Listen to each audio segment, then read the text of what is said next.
Hola, ¿qué tal amigos? Muy buenos días. Bienvenidos a su programa Parodiando la Noticia en su edición matutina. El día de hoy estamos en el despacho agrario de la licenciada Mónica Ferreira García. Muy buenos días aún, licenciada. Muy buenos días, Gaby Alcántar. Muy buenos días, Armando. Bienvenidos a esta su casa, el Despacho Agrario. Muchísimas gracias nuevamente por aceptar el espacio con Parodiando. Saludar a mi compañero y amigo Armando Ábalos. Buenos días, Armando. Buenos días, Gaby. Pues así, pues qué bien. Es un placer estar aquí en este despacho de la abogada Mónica Ferreira, que nos va a compartir pues algunas experiencias de su especialista en agrario, abogada. Gracias. Que pues vamos a ver qué nos comparte en esta entrevista. El día de hoy, precisamente detrás de micrófonos, licenciada nos comentaba el tema que quería abordar el día Abordar de hoy, que es la violencia de género en materia en agraria. materia agraria. Y pues nos gustaría que empezara con su diserción, por favor. Bueno, pues agradecer primero a Consciente Colectivo 12, a Parodiando la Noticia, a mis amigos Armando Ábalos y Gaby Alcántar. Y bueno, este pool de periodistas en este bonito medio que por aquí nos siguen mucha gente. Bienvenidos a su despacho agrario.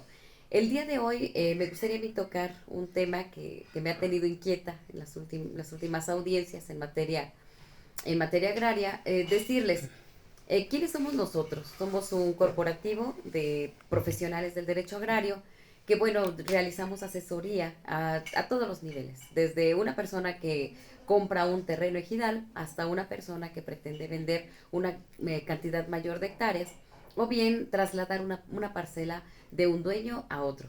¿Qué es esto? Se tienen que verificar primero las cuestiones legales, que es qué familia implica, si el ejidatario tiene un certificado agrario. Nosotros verificamos el tipo de documentación para cualquier persona que quiere la asesoría o que así la requiere.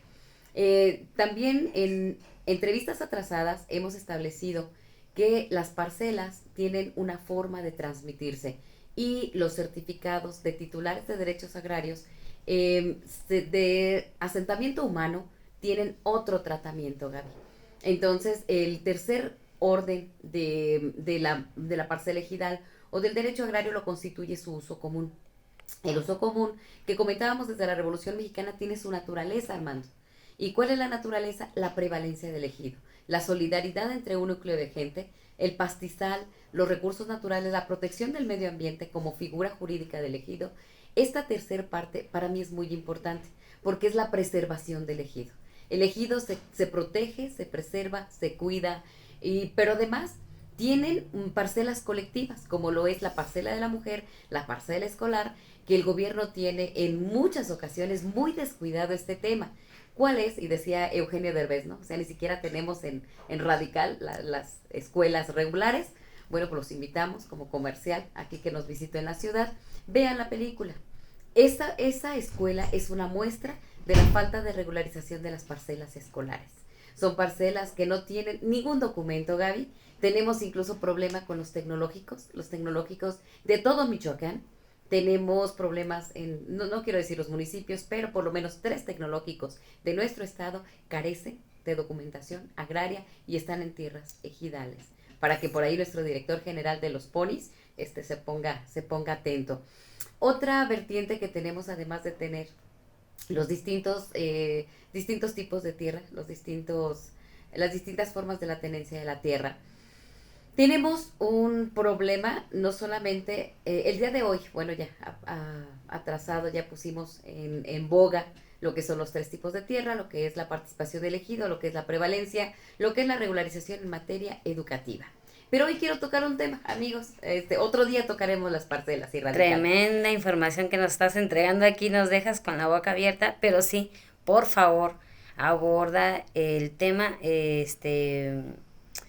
de género que hoy nos tiene en este espacio, por favor. Con mucho Es gusto, Gaby. Bueno, nada más era para quienes no nos claro, habían no, escuchado, es no que nos está habían increíble. visto.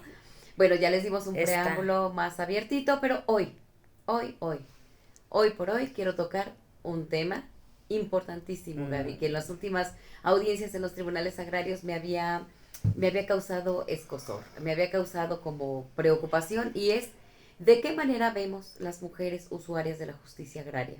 ¿Cómo nos ven? Porque me contemplo. Yo también como abogada comunal o como abogada de comunidades indígenas, como abogada de comunidades hablantes, también tengo mis propias violaciones simultáneas de derechos agrarios. Y si yo como abogada que conozco el derecho agrario me siento atacada institucionalmente, ejercen violencia institucional las partes de la Procuraduría Agraria, que es el órgano de la Defensoría de Oficio, o bien en muchas ocasiones el mismo tribunal, los mismos tribunales ejercen presión sobre de las partes que representas. Quiero traer nada más dos asuntos que son los que me tienen un poquito estresada. Bueno, primero, agradecer a la magistrada Fabiola del Unitario 36, que realizó las acciones necesarias para liberar a una persona, como lo vimos en veces anteriores, que se encontraba encerrada con cadenas por una comunidad indígena. Sí, sí. Habíamos hablado que los usos y las costumbres no te justifican la parte ilegal de un ejercicio de un derecho. No por el hecho, dice el principio, nadie puede prevalerse de su propio dolo en beneficio. No por ser comunidad indígena, no por estar en usos y costumbres, voy a ser arbitrario. Claro. Y voy a colocarle a una persona de 96 años, mayor de edad, esposa del excomisariado ejidal, que regularizó, por cierto, el pueblo y duró 30 años dando clases en la escuela de la comunidad indígena, voy, le encierro, le coloco cadenas y le pongo postes. Esto no es así. El Estado de Derecho se tiene que hacer valer, y sí o sí, en contra de los usos y costumbres, siempre y cuando estos sean contrarios a los derechos humanos. Entonces se tendrá que prevalecer el derecho humano a la libertad, a la vida, a un ejercicio de un derecho. No por el hecho, dice el principio, nadie puede prevalerse de su propio dolo en beneficio.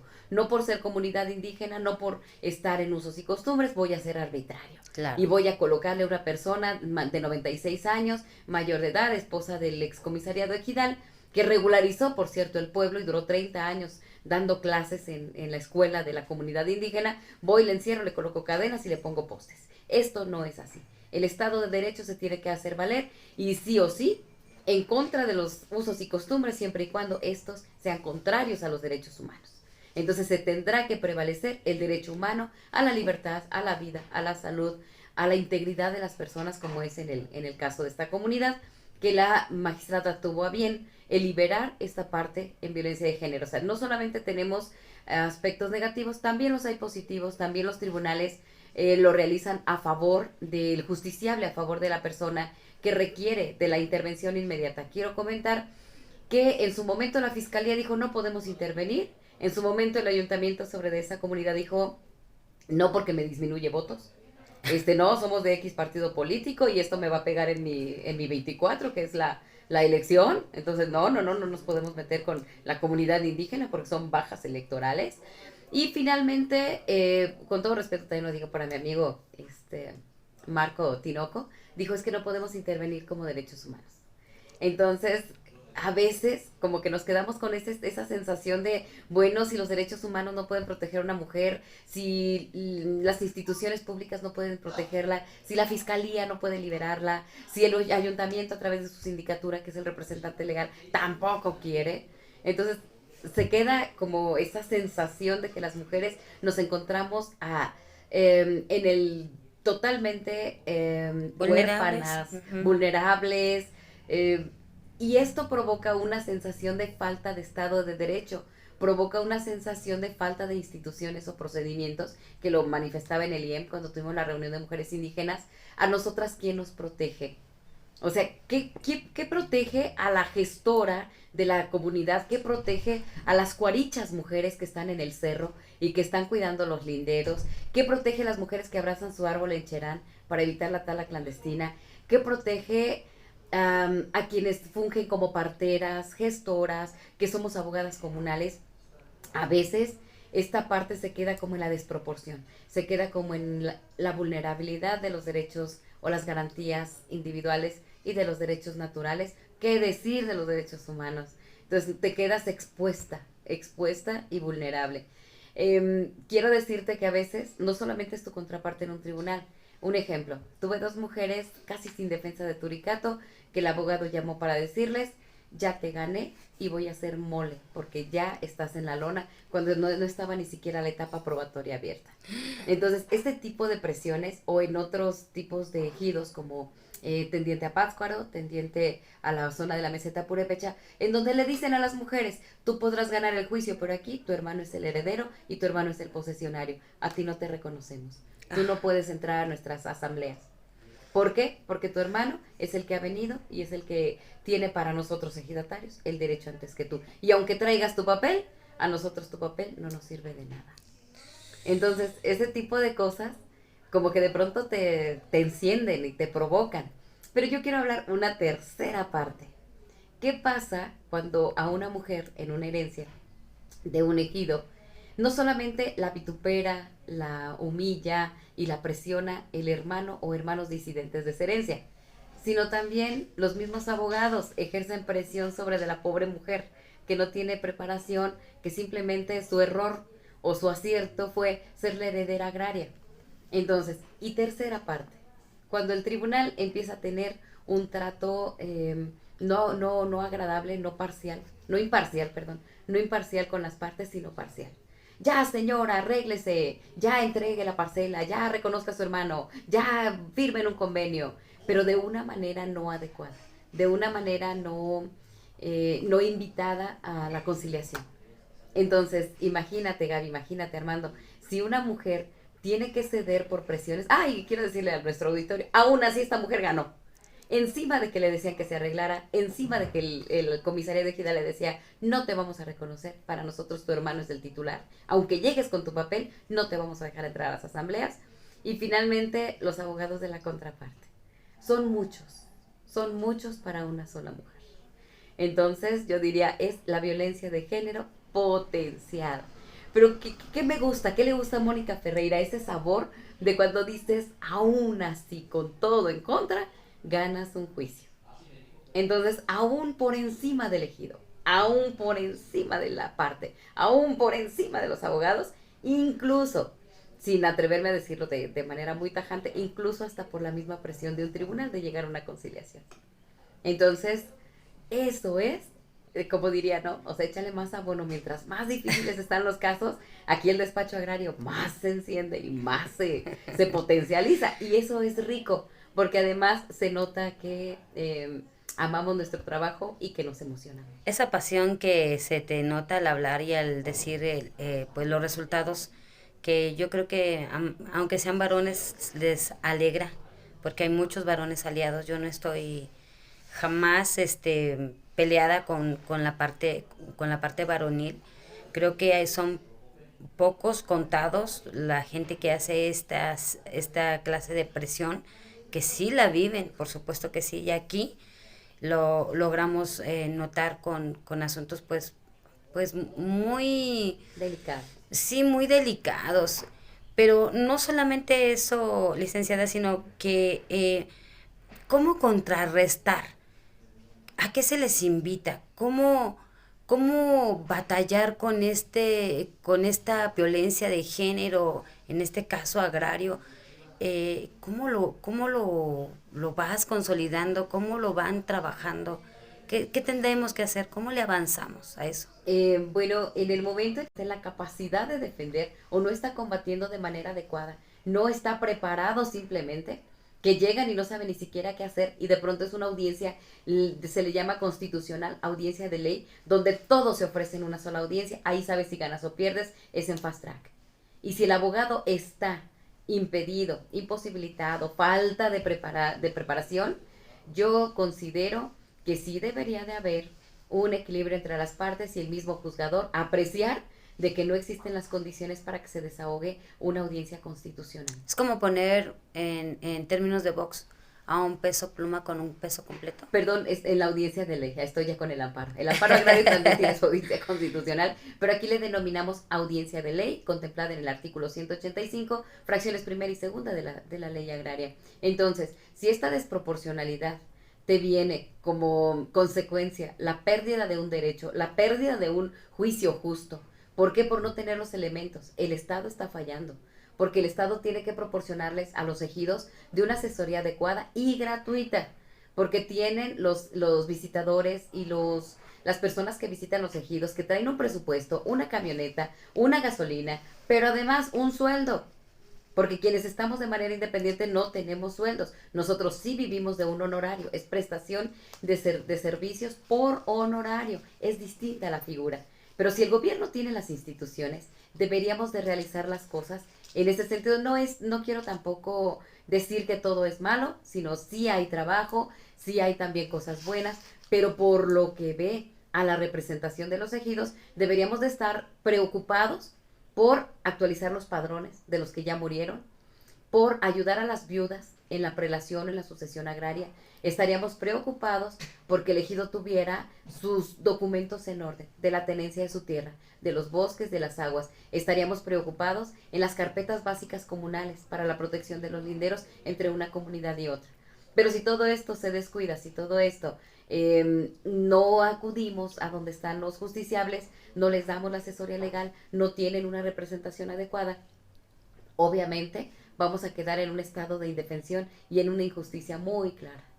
Entonces, la invitación es a que tengamos una buena asesoría, a que nos acerquemos a los profesionales del derecho, a que seamos pacientes también, porque esto también de lo agrario es muy convulso, Gaby. Es muy convulso, Armando, es muy estresante, muy a golpe de pájaro. La tierra es uno de los elementos más cotizados, más vendidos, incluso más peleados, más ensangrentados, de todo tiene. Entonces la invitación es a primero guardar la calma, después buscar la asesoría idónea. Si no tengo confianza en la institución, Gaby, me ha tocado muchos comisariados ejidales y muchas partes que vienen y dicen, es que no tengo confianza en los abogados, porque de pronto se ponen de acuerdo en quién gana. Exacto. O de pronto se venden, dice la gente, no lo digo yo. Sí. De pronto se venden. Sí. En ese sentido, la gente queda como, ¿y ahora qué hago? Bien escamado, dirían ellos mismos. Que no me están defendiendo, que no tengo... Cuando empieces a intuir esa parte, cuando tengas una falta de confianza en el abogado que te representa, tienes derecho de revocarlo. Entonces, tener una segunda opinión siempre va a ser saludable. Tener alguien que te revise cómo va, qué se está haciendo, qué te falta, cómo complementas, siempre va a ser importante. Entonces, invitar a las mujeres en esta equidad de género, en esta nueva concepción de los derechos agrarios, invitarlas a que regularicemos nuestra parcela, a que no nos quedemos afuera en las asambleas, a que formemos parte de las mesas del comisariado ejidal, a que ayudemos a más mujeres a la regulación de la tenencia de su tierra. Y en el caso de las mujeres comunales que les compartí al inicio, incluso yo como abogada me he sentido agraviada con violencia institucional. El hecho de que alguien te ventile en los medios de Facebook o de las redes sociales y de que te diga, no, pues es que es una abogada con un matiz así como muy brava, ¿no? Entonces, eso también es como en contra de tu persona, como en contra de tu misma personalidad. Hay quien ni siquiera pregunta por tu nombre, pero dice, ay, esa abogada es, y te califica. Entonces, en ese sentido, están agraviando tu identidad, tu derecho a la privacidad, tu derecho al ejercicio profesional, porque no es el nombre el que tienes como defensora, no es tu nombre, sino es tu actividad profesional. Y si aunado a ello todavía se ejerce violencia institucional, violencia con la contraria y violencia judicial, que son como los procesos cuando te empiezan a botar tus preguntas en unas repreguntas, se siente el agravio, se siente el que te están obstaculizando, pero directamente de quien desahoga. Entonces, sí, esa yo le llamo violencia judicial. Y si nosotras, que somos las profesionales del derecho agrario, lo sentimos, imagínate a alguien de una comunidad que no trae conocimientos de derecho, pero además que viene de una manera muy abierta, muy dócil, muy sensible, a querer prelar, suceder un derecho agrario de tu esposo fallecido. Es wow. Ahí el sentimiento. Muchas gracias, pues es muy interesante escuchar esta conversación y darse cuenta de lo que está pasando en el ámbito agrario en cuanto a equidad de género. Y me gustaría saber si Armando tiene alguna pregunta, ¿no? Yo quiero comentar,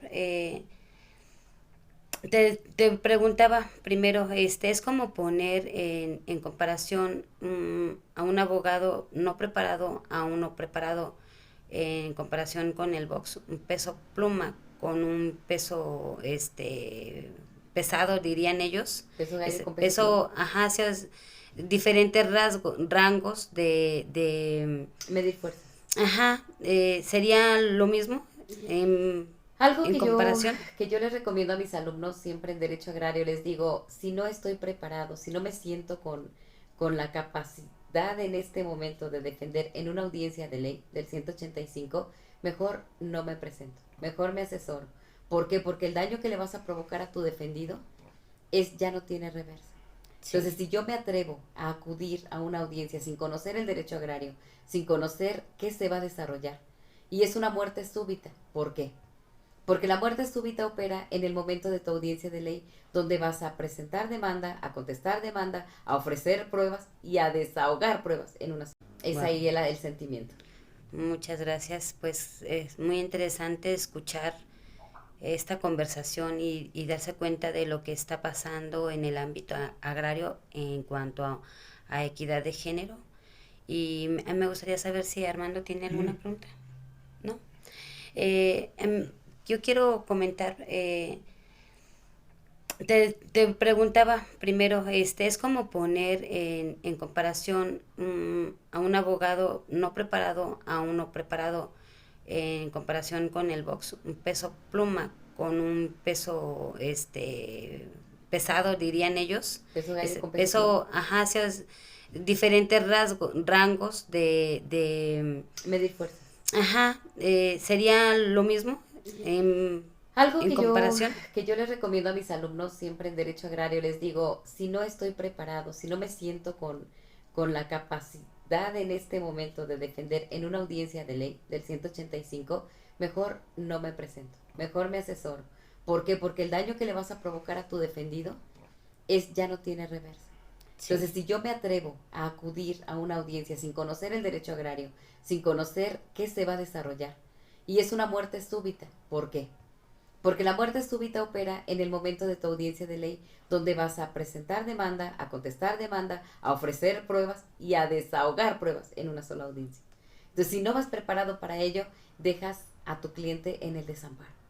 Entonces, si no me siento preparado, mejor no comparezco o bien me oriento con un abogado que sí traiga las tablas para un 185. Ahora, en el caso de estar desahogando y tener esta clase de represalias con comentarios como los que estás mencionando tú, que son pues más en redes sociales, esos mismos comentarios los hacen en las audiencias y no está el juez que diga esto no es improcedente o Pues Gaby, yo quiero compartirle a nuestro auditorio que en mi caso yo sí lo denuncié.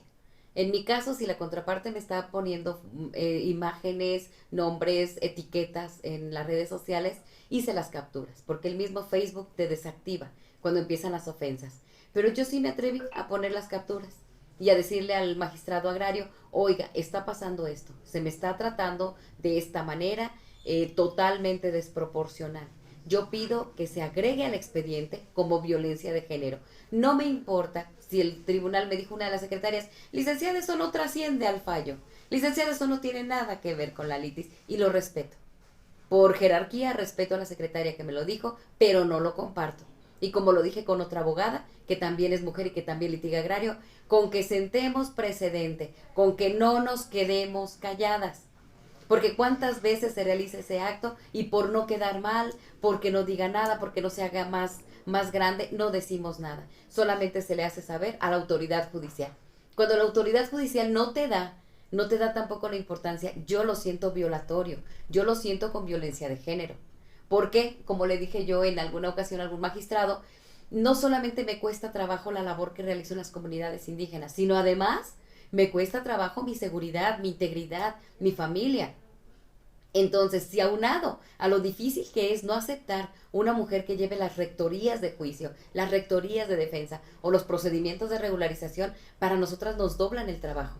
Si todavía hay un lenguaje altisonante o hay una etiqueta que te pretenden realizar, pero además que vayas a un tribunal y te digan, no trasciende, licenciada, al fallo, no trasciende a la litis que se está controvirtiendo, no es si trasciende o no.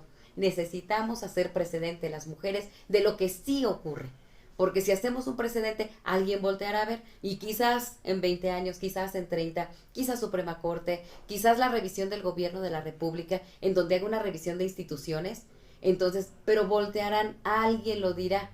Pero si nos quedamos calladas y si nadie dice nada, si de todos modos estamos, diríamos, aguantando vara en el campo, O sea, estás aguantando vara, esto no debe continuar porque se tiene que visibilizar. Si no se visibiliza, no existe. Y Exacto. como sí existe, pues hay que sacarlo a la luz, Gaby. Claro, definitivamente estoy completamente de acuerdo y ahí está la lucha de grandes mujeres que nos entregaron el derecho al voto, que nadie pensó que un día iba a ser bueno y que aquí estamos Y que no nos votando. lo regalaron. Y que no nos lo regalaron, lo trabajamos y todo el tiempo estamos. Precisamente, bueno, ya eso ya es politiquería, ¿verdad? Si quieren verlo de esa forma, pero tenemos que informarnos bien para poder ir a votar, ¿no? Y seas hombre o seas mujer, no importa. En fin, bueno, ya me salí del tema, sin embargo, considero que es muy importante esto que acabas de realizar en una corte, que considero que puede tener, sí puede tener precedente, puede tener, no precedente, puede ser el precedente de algo que en algún momento puede ser un cambio importante para la sociedad y para las leyes. ¿Algo más que quieras compartirnos? Nos comentabas que había una carpeta que... Ah, sí, pues la constitución de una comunidad es muy difícil. La constitución es la que te protege los linderos. Me encuentro haciendo un trabajo académico de este tema, que es la carpeta básica comunal. La carpeta básica no es otra cosa que el acta de nacimiento de un pueblo indígena. Y tu servidora ya realizó hasta hoy 2 carpetas básicas de 2 comunidades indígenas, que ese sería el tema que les quiero proponer para una siguiente entrevista. ¿Qué es una carpeta básica? ¿En qué consiste? ¿Cómo se realiza? Y siendo abogado agrario o comunal, ¿cómo consigues la regularización en este tema? Perfecto, pues algo más que quieras agregar, algún mensaje. Agradecer a Consciente Colectivo 12, agradecer a Parodiando la Noticia, agradecer a Gaby Alcántar y a Armando Ábalos por esta bonita entrevista y decirles a nuestro bonito auditorio, aún hay más. Seguimos con la siguiente Muchísimas entrevista. gracias en verdad y mil felicidades por todo el trabajo. Armando, nos despedimos. Sí, nomás darle las gracias a la abogada Mónica Ferreira por esas tan importantes datos que aportó y para que los seguidores de Parodiando y el público general sepa cómo andan las cosas. Gracias. Pues muchísimas gracias nuevamente por el favor de su atención. Dejen sus comentarios, compartan y den like. Nos vemos muy pronto porque vibramos en la misma frecuencia.